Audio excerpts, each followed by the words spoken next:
Desde Dentro, el podcast de Gobierno Transparente para entender los retos actuales desde la mirada de la administración pública.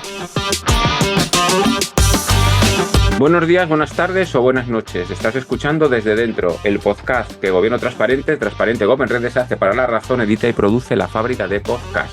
Casi todos los viernes en las plataformas Apple, iVoox, Spotify y alguna más. Nuestro programa visualiza lo bueno que hacen las administraciones, sus empleadas y empleados públicos en nuestro país y todo el ecosistema alrededor de las mismas, desde empresas a organizaciones de la sociedad civil. Y hoy tenemos a un funcionario o tenemos un empleado público del Congreso de los Diputados. Tenemos a Miguel Ángel Gonzalo, director de Documentación, Biblioteca y Archivo del Congreso de los Diputados, adscrito a la Secretaría del Congreso y además interlocutor para el primer plan de Parlamento Abierto, que es el tema por el que le hemos llamado y asaltado, que no es la primera vez. Pues buenos días, buenas tardes o buenas noches, Miguel Ángel. Pues nada, buenos días, buenas tardes, buenas noches a todos y todas los que estéis escuchando este podcast. Hola Rafa, gracias como siempre por tu generosidad y tu invitación a escucharnos a los que trabajamos desde lo público en los temas de gobierno abierto. Total. Bueno, hoy estamos grabando el 7 de julio. Este episodio lo vamos a publicar, como siempre, pues el viernes siguiente, que sería el viernes 11. Ya hemos visto el encierro y vamos con un tema que nos ha llamado la atención pues prácticamente pues el último año, que ha sido el primer plan de gobierno abierto, de parlamento abierto en este caso, de una Cámara Legislativa como sea el Congreso de los Diputados, una experiencia pionera en España. Ahora nos contará Miguel Ángel, que es el que controla a los parlamentos abiertos a nivel internacional, si ha habido más experiencias así. Pero bueno, lo primero que le tenemos que preguntar a Miguel Ángel, ¿cómo partió la idea? ¿O de quién fue la idea? ¿O de quiénes partió esta iniciativa? Bueno, como todo lo que tiene que ver con gobierno abierto son procesos muy colaborativos, o sea, que no tienen una iniciativa concreta, aunque es verdad, yo creo que hay dos impulsos claros. Uno que procede de la Alianza para el Gobierno Abierto, que ya en la pasada legislatura, con motivo de la Cumbre Mundial de Gobierno Abierto que se celebró en Estonia, ya se pusieron en contacto con el gabinete de la presidenta Batet, entonces, ¿no?, para sondear la posibilidad de que el Congreso pudiera participar en la Cumbre Mundial de Gobierno Abierto de Tallinn, ¿no? Estábamos todavía en un proceso pues, muy inicial de reflexión sobre este tema. Asistimos como Secretaría General a la cumbre y allí sí que es verdad que vimos grandes posibilidades de que los parlamentos tuvieran un espacio dentro de lo que es el mundo del gobierno abierto. Ya con el cambio de legislatura y la presidencia de Francina Armengol, ahí ya se produjo una invitación formal por parte de la Alianza del Gobierno Abierto ya en el año 2024, inicios del 2024, para ver si queríamos incorporarnos al proceso de cocreación, bien sea de un plan de Parlamento Abierto o bien sea de la cocreación dentro del quinto plan de Gobierno Abierto, que entonces estaba en proceso de elaboración. En aquel momento tomamos la decisión, tomamos la Secretaría General, la Mesa del Congreso, la Presidencia del Congreso, de caminar por un camino propio y presentar un plan de Parlamento Abierto propio, que es una de las posibilidades que ofrece la Alianza de Gobierno Abierto, ¿no? Por lo tanto, podríamos hablar como de tres impulsos claros, ¿no? Por un lado, el de la Alianza de Gobierno Abierto, que es claro, o sea, que tiene mucho interés porque los parlamentos también se incorporen al proceso de elaboración de compromisos y medidas dentro del plan de gobierno abierto. En segundo lugar, habría que citar a la presidencia del Congreso, que evidentemente ha sido impulsora clara en este proceso. En tercer lugar, a la propia mesa del Congreso, que tiene una composición plural, porque a diferencia de los ejecutivos, un parlamento tiene unas características singulares en el sentido de que representa la pluralidad de los grupos parlamentarios que se representan y esa se ve también en la mesa. Y luego, por supuesto, en cuarto lugar, pues también la Secretaría General, que somos un órgano técnico, neutral, objetivo y que lo que hacemos es recibir los impulsos que nos llegan desde la dirección administrativa y política de la Cámara para aportar pues, las mejores soluciones técnicas, ¿no? Y de esos cuatro impulsos, pues iniciamos un proceso largo que nos ha llevado casi más de año y medio, ¿no?, para elaborar este primer plan. Hombre, la verdad es que es un ejemplo porque muchas veces estamos en clave de las estrategias de gobierno abierto, planes de gobierno abierto, lo ha hecho Navarra, lo ha hecho Málaga, pero que una institución como el Congreso dé ese paso, pues está siendo fundamental. Has mencionado, bueno, a nivel de actores institucionales, como para que puedas un poco centrar a la gente que desconoce la mecánica de trabajo del Congreso de los Diputados, la Secretaría y la Mesa han sido claves en este impulso. Sí, ¿Por qué ambos? claro, el Parlamento, a diferencia del Ejecutivo, no tiene una estructura tan vertical como pueda tener un ministerio, para entendernos, ¿no?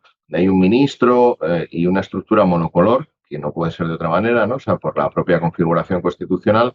Y en el caso del Parlamento sí que tiene una singularidad en el sentido de que hay un órgano, que es la Mesa del Congreso, que es elegido por los propios diputados y diputadas al comienzo de la legislatura y que representa las mayorías existentes en cada una de las legislaturas. En este caso, en concreto, en la mesa del Congreso está representado el Grupo Parlamentario Socialista, el Grupo Parlamentario Popular y el Grupo Parlamentario de Sumar. En otras legislaturas ha habido otras representaciones, Ujú. pero siempre es un órgano plural y elegido por Sí.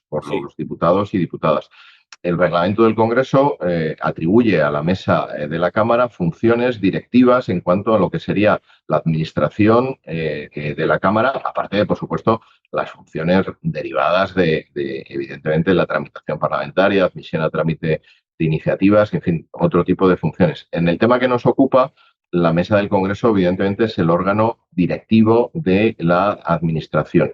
Y hay una singularidad en el Parlamento en el sentido de que hay un cuerpo de funcionarios de Cortes Generales que tiene un Ujú. estatuto, el estatuto del personal de las Cortes Generales, que tiene además rango y está incluido dentro del bloque de constitucionalidad y que Sí. confiere a la Secretaría General de la Cámara unas funciones y unas obligaciones, sobre todo que me importa mucho destacarlo, porque Ujú. en este sentido es distinto a lo que sería la estructura de otros ministerios, donde todos los funcionarios y funcionarias que trabajamos en la Secretaría General tenemos una obligación de neutralidad y de objetividad respecto a nuestro trabajo. Y funcionamos todos, cada uno desde el secretario general hasta, digamos, el último personal de la Cámara, en función de prestar el mejor apoyo técnico al desarrollo de las funciones del Parlamento, cada uno en nuestras tareas, ¿no? El cuerpo de letrados en su Ujú. función de asesoramiento técnico-jurídico, Sí. el cuerpo de archiveros, bibliotecarios, al que pertenezco yo, que tiene funciones de asesoramiento en todo lo que sería gestión documental, y aquí entronca, lógicamente, todo lo que tiene que ver con transparencia y acceso a la información, entre otros temas, y así sucesivamente, ¿no? Esta es una singularidad que tienen todos los parlamentos, sobre todo de orden europeo, donde hay un funcionariado de carrera elegido por criterios meritocráticos de capacidad y de acceso en términos de concurrencia a la función pública. Y en ese sentido, cada uno tenemos algo que aportar a lo que la mesa del Congreso y o la presidencia encarga en cada momento, ¿no? Sin prejuzgar la Claro. orientación política de cada momento. Por eso los trabajos que realizamos Sí. desde la Secretaría General creo que tienen siempre un alto nivel técnico y Ujú. no una orientación política que no nos corresponde en ningún caso. Bien.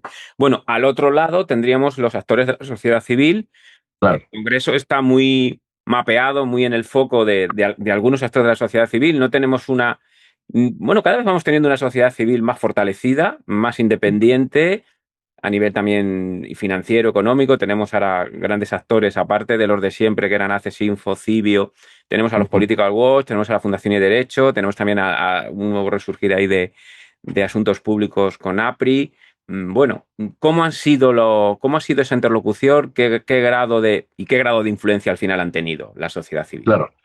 Claro, los que ya llevamos, como tú y como yo, digamos, muchos años dentro de lo que serían las comunidades de transparencia y acceso a la información, en definitiva, dentro de lo que serían las políticas de gobierno abierto, en España, en mi opinión, se ha avanzado mucho en el territorio de la transparencia, evidentemente con la aprobación de la ley de transparencia y luego todo el proceso posterior de aprobación de leyes de transparencia en las comunidades autónomas de primera y segunda generación. Creo que todos hemos vivido un poco este proceso de consolidación de un modelo de transparencia en el cual evidentemente también las organizaciones de la sociedad civil han tenido su peso. Yo creo que en este territorio se ejerce, como dirían los americanos, un sistema de check and balance, ¿no? O sea, de frenos y de contrapesos en el mejor sentido de la palabra, ¿no? O sea, es decir, La sociedad civil cumple su función, que es ser exigente hacia las administraciones públicas para pedir los mayores y mejores niveles de transparencia, de acceso a la información, de, por supuesto, participación, co-creación, etcétera, ¿no? Nosotros, como has dicho al principio de este podcast, es una experiencia pionera, es decir, no existe ningún plan de parlamento abierto en ninguna de las asambleas legislativas de las comunidades autónomas y en ese sentido hemos caminado, digamos, sin un mapa, ¿no? de ruta, ¿no? Sí, Y ahí podemos haber cometido errores o aciertos y lo hemos querido hacer de la mejor manera posible dentro de las posibilidades que teníamos, ¿no? Entonces, es cierto, y esto desde organizaciones de la sociedad civil se nos ha indicado, que el proceso de participación pues, ha tenido sus limitaciones, y es cierto, y las asumo en primera persona. Ahora, dicho esto, también quiero decir con claridad que han sido las más posibilidades que hemos podido poner en este momento en juego dentro de la situación de innovación. Y en ese sentido, nos pareció más prudente caminar de forma interna, o sea, con la colaboración de los grupos parlamentarios, que no lo he mencionado antes, pero también fueron un agente que se incorporó con posterioridad. Es decir, el encargo de elaborar el primer plan lo hizo la Mesa del Congreso en el año 2024, a la Secretaría General. Nosotros elaboramos un primer borrador que incluyó muchas menos medidas que las que luego finalmente fueron aprobadas. Ese borrador se envió a los grupos parlamentarios, que también tuvieron un tiempo de realizar aportaciones. Esas aportaciones de los grupos están también publicadas en la página web y se pueden consultar. Hay una trazabilidad de todo el proceso. Hay una trazabilidad de todo el proceso, evidentemente no perfecta, porque estamos aprendiendo sobre cómo realizar todo ese proceso de trazabilidad.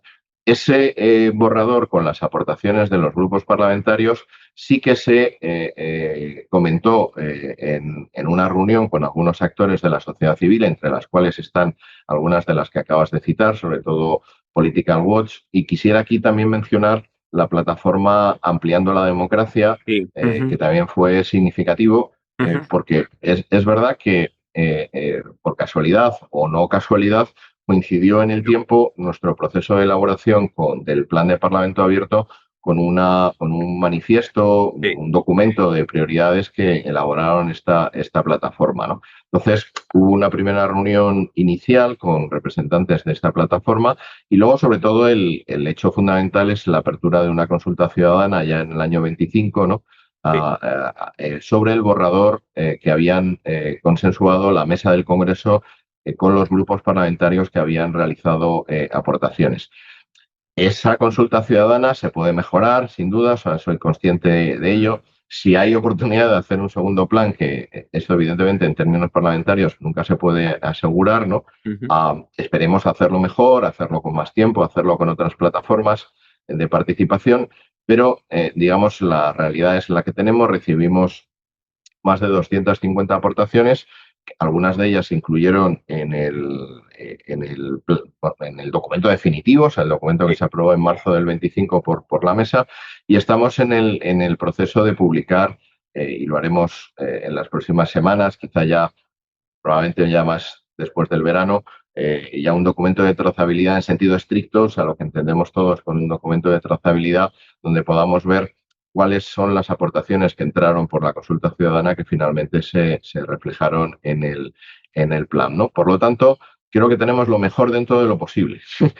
A veces lo óptimo es enemigo de lo bueno, y esto, los que estamos de este lado de la administración, pues tenemos que ser capaces de integrar las críticas que recibimos desde la sociedad civil, que yo las recibo en el mejor sentido, ¿no? O sea, creo que la mayoría de las que hemos recibido han sido constructivas y nos sirven, digamos, para aprender cara al futuro, ¿no? De lo que podamos aportar, ¿no? Bueno, estamos hablando del plan, pero no hemos entrado en el contenido del plan porque entendemos, Claro. os ha dejado las notas del episodio, pero si quieres haz una fotografía muy básica de esos ejes de trabajo de gobierno abierto del propio plan. Claro. El plan de gobierno abierto tiene unas 36 medidas, algunas de ellas, a su vez, dentro de cada una de ellas incluye también compromisos concretos que hay que desarrollar. Nosotros lo hemos organizado de una forma muy clásica, en 4 ejes: el eje de transparencia, eje de participación, eje de integridad y eje de rendición de cuentas, ¿no?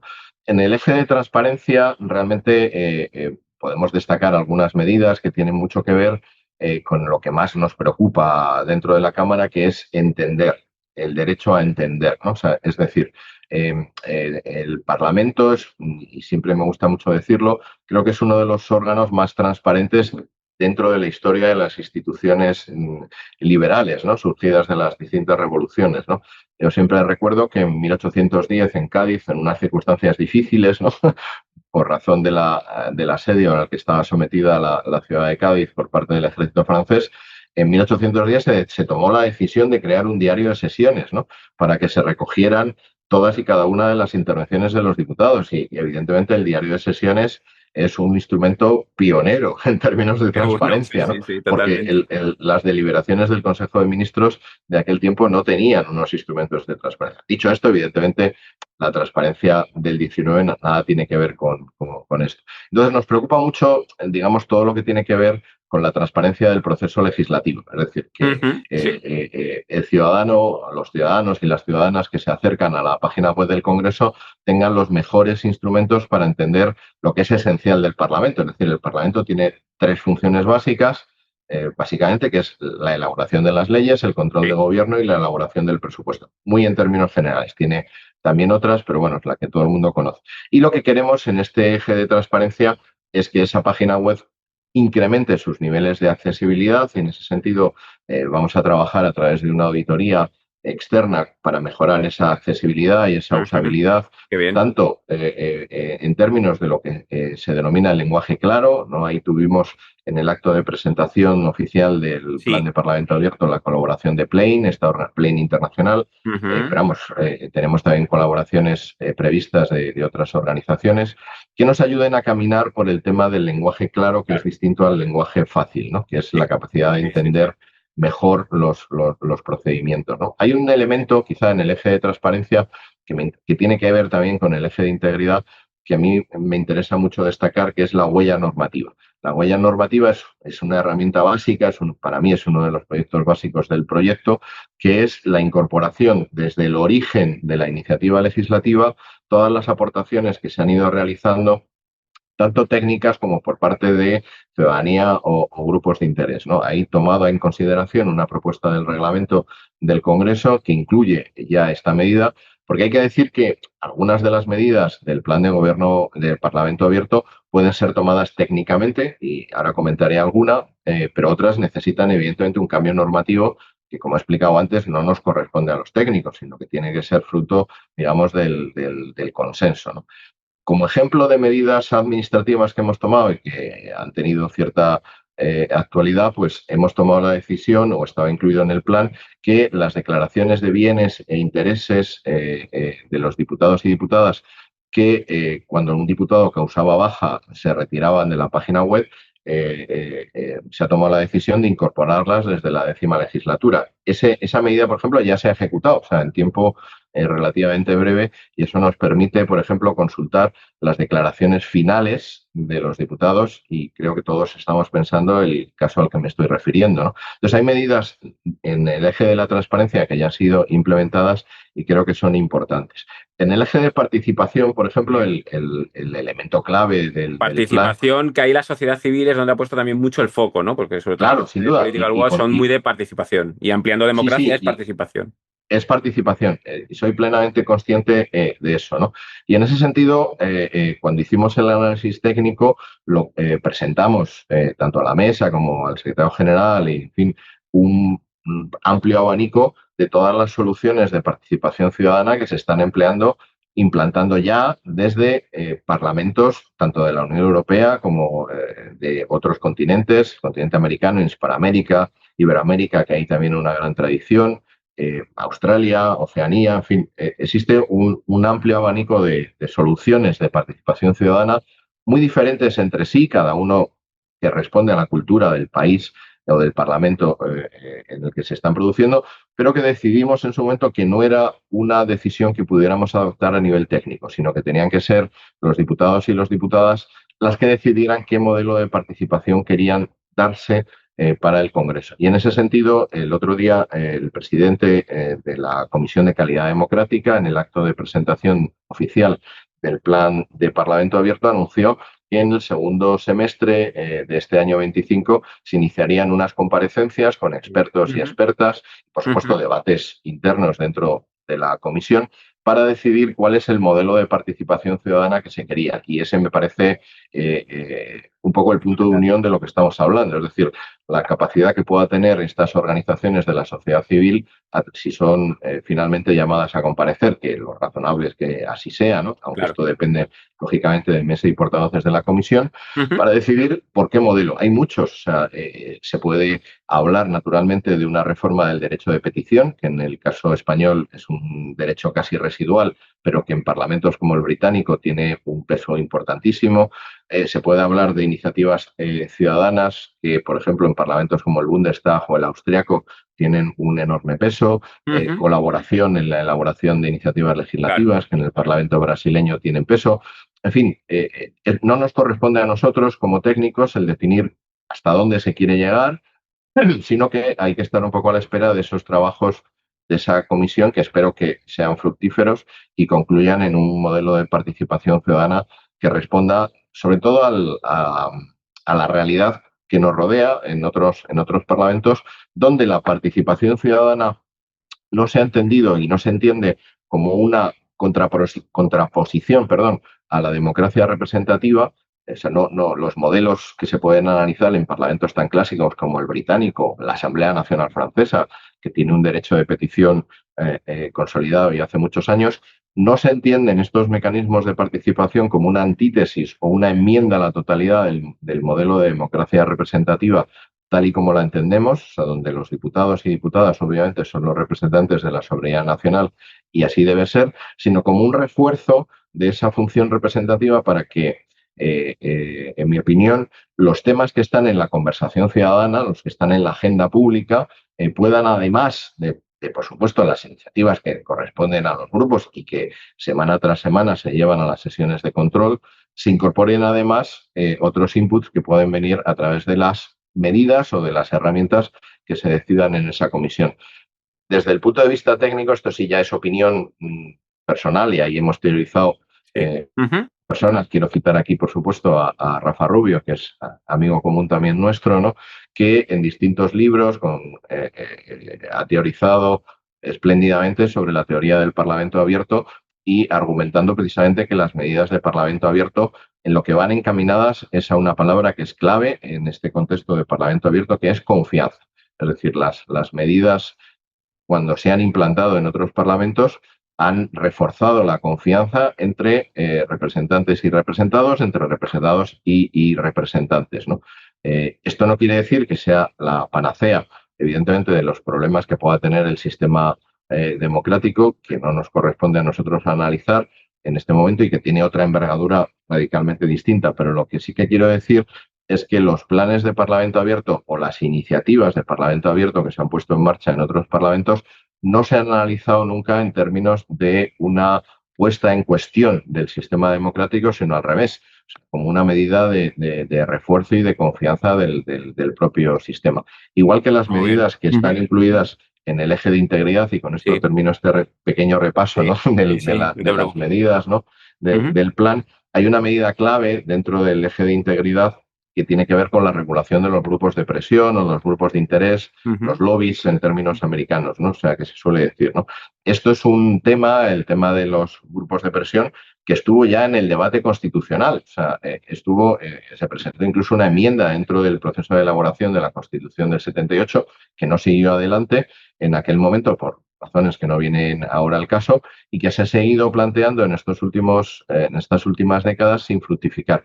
Hay una medida en el plan en el que hay un compromiso de regulación de los lobbies y que yo creo que esto no es un tema de opinión ideológica, creo que es una opinión compartida por la mayoría de la sociedad, incluso me atrevo a decir por la mayoría de los grupos parlamentarios, de que es una medida de integridad básica, ¿no? O sea, el regular una actividad que no tiene un carácter oscuro. O sea, yo creo que la actividad de los grupos de interés forma parte del proceso de participación ciudadana, es un tipo de participación ciudadana diferente al que puedan realizar partidos políticos, sindicatos, asociaciones vecinales o cualquier otro. Es un tipo de participación ciudadana y lo que ocurre es que hay que regularla, o sea, hay que darle transparencia a la actividad que hacen y abordarlo con la normalidad que se Bueno, realiza creo en otros países totalmente. donde la actividad de los grupos de presión Sí. lleva regulada ya muchos años. Y Tenemos bueno, el ejemplo en Europa, además, a nivel sí, del sí, Parlamento Europeo.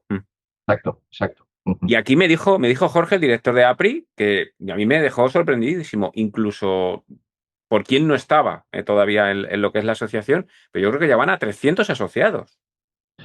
Sí, nosotros en el acto de presentación oficial del primer plan de Parlamento Abierto tuvimos mucho interés, también por parte de la presidencia del Congreso, me consta, ¿no? A que en ese acto que invitamos a 5 portavoces de la sociedad civil que representaban distintos ejes, estuvo Transparencia Internacional, a la que no he citado, pero que también han sido importantes en este trabajo. Estuvo también el CERMI, que no lo he mencionado y creo que también es justo señalar que en el plan de Parlamento Abierto también hay medidas relacionadas con el terreno de la discapacidad y la diversidad funcional, en la que el CERMI obviamente es un organismo de referencia, pero en ese acto nos pareció interesante que se invitara también a APRI, que para los oyentes que quizá no lo conozcan, ¿no? Es una asociación que agrupa a empresas que se dedican al sector de las relaciones públicas, de los asuntos públicos, que en definitiva se mueven dentro del ámbito de esto que llamamos los grupos de interés. Nos pareció necesario que por primera vez, digamos, una asociación de lobistas, vamos a llamarlo así, ¿no? O sea, hablara con carácter público, con normalidad, en una sala del Congreso sobre la actividad que hace. O sea, porque, insisto, creo que no es una actividad que sea vergonzante o que sea Nada. oscura, ¿no? Sino lo que ocurre es que nunca ha sido regulada, ¿no? Y en ese sentido, la presencia de APRI, que efectivamente agrupa a muchas asociaciones, perdón, y empresas del sector, pues nos pareció también en su momento clave, y su aportación yo creo que también fue muy constructiva en el sentido de apoyar por parte de lo que pueda, digamos, desde APRI impulsar todo el proceso de regulación de los grupos de interés, ¿no? Porque Sí. esto también es opinión personal, ¿no? Pero creo que ellos y ellas también son primeros interesados en que su actividad Totalmente. esté regulada, ¿no? O sea, por parte de una norma tanto estatal como en el ámbito en el que nos corresponde a nosotros, parlamentaria, ¿no? Y que sea una actividad Sí. que no se vea con sospecha, sino que se vea con transparencia, ¿no? Ujú. Bueno, este panorama que has hecho de las medidas son fundamentales. Hay que leerlas, las vamos a dejar en las notas del episodio. Pero para ir terminando, Miguel Ángel, algunas preguntas así un poquito más rápidas. Primero, ¿cómo controlamos o cómo se controla que el plan se cumpla? Claro, esta es la pregunta clave. Esta es la pregunta clave. Aquí, en ese sentido, también estamos aprendiendo, o sea, de procedimientos. Es verdad que en el plan de Parlamento Abierto no hemos incluido un cuadro de indicadores, puede ser un defecto del plan. Insisto, el plan creo que no es perfecto, pero era el mejor dentro de lo posible, ¿no? En ese sentido, los mecanismos de evaluación que están incluidos, el sistema de gobernanza, perdón, que está incluido en el propio plan y que se puede consultar en el documento que está publicado en el Boletín Oficial de las Cortes Generales, nos remitimos, digamos, a los mecanismos de evaluación que fija la Alianza para el Gobierno Abierto. Entonces, nosotros estamos obligados a publicar en el plazo de 4 meses desde la aprobación, que se cumplirá más o menos en septiembre, un documento inicial que publicaremos en el que contaremos cómo ha sido el proceso de elaboración, hasta dónde hemos llegado y cuál es digamos, el estado de la cuestión. Y la Alianza para el Gobierno Abierto también obliga, y vamos, es una obligación que asumimos, por supuesto, con gusto, de elaborar un informe intermedio, un informe de medio plazo, publicaremos hacia la mitad de la duración del plan, y en el cual también esperamos contar con aportaciones de la sociedad civil. Es verdad, y no me importa reconocerlo aquí, que es un procedimiento que no está formalizado. Quizás sea un defecto del plan, lo asumo, y que espero poder aprender para un segundo plan. Pero es cierto que no fue posible, por razones que no vienen al caso, ¿no?, implantar un procedimiento parecido al que se aplica a los planes de gobierno abierto, ¿no? Con la creación de un foro multinivel, etcétera. O sea, lo conozco, me parece una fórmula para el quinto plan de gobierno abierto del Estado positiva. Sí. Nosotros no estábamos en condiciones, por diversas razones, de dar un paso en este sentido.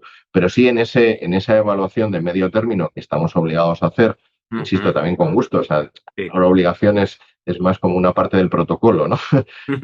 Que marca OGP, ahí sí que, y la voluntad de mi secretario general es hacerlo así se lo ha transmitido también de forma personal a distintas organizaciones de la sociedad civil, de mantener un contacto sobre la evolución. Y luego, evidentemente, también dentro de los mecanismos del plan está la evaluación final, ¿no?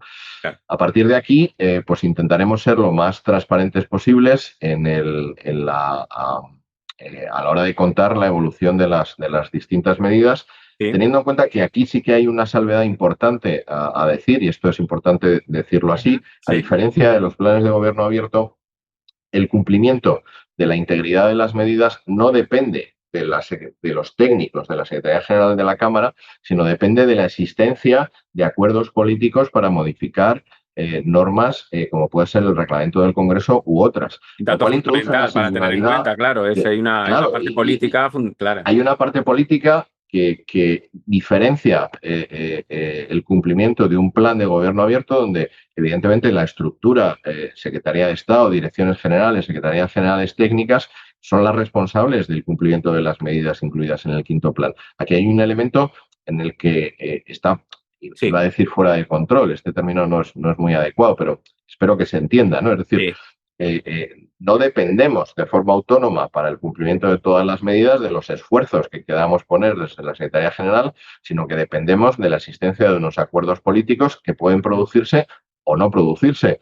Y aparte estamos también sujetos a las incidencias que pueda tener la legislatura, etcétera, etcétera. Claro. Y esto sí que es verdad que a veces es difícil de explicar o de entender por parte de organizaciones más habituadas al seguimiento de la evaluación del cumplimiento de otro tipo de planes, pero es consubstancial a la esencia del Parlamento, ¿no? O sea, y en ese sentido, pues también pediría comprensión, ¿no? A la hora de esta evaluación de hasta dónde podemos ser capaces de llegar en las medidas, ¿no? Y en la ejecución del plan, ¿no? Es fundamental lo que has dicho porque además en la propia evaluación, tanto intermedia y final, pues claro, esa variable más imponderable, pues hay que tenerla en cuenta. Es decir, puede ser para bien o para mal. Si es para mal, habrá que explicar por qué no ha podido cumplirse. Pero si se explica, yo entiendo que la evaluación pues será completa y rigurosa. Es decir, no tiene por qué. Esto no es un checklist. No es un checklist objetivo de he tenido un plan de gobierno en Navarra, he tenido 3 años para implementarlo, tengo el gobierno, tengo los presupuestos, ¿lo he hecho o no lo he hecho? Aquí hay una parte claro, que es totalmente variable. Y sobre todo si en un momento dado se convocan elecciones, porque todo se pararía. Por ejemplo. Claro. Bueno, en verdad el plan tiene una vocación de duración hasta junio del 2027, que es, digamos, el periodo de extinción natural de la legislatura, ¿no? O sea, no se puede prolongar constitucionalmente más allá esta legislatura y por eso el plan tiene esa duración que tiene.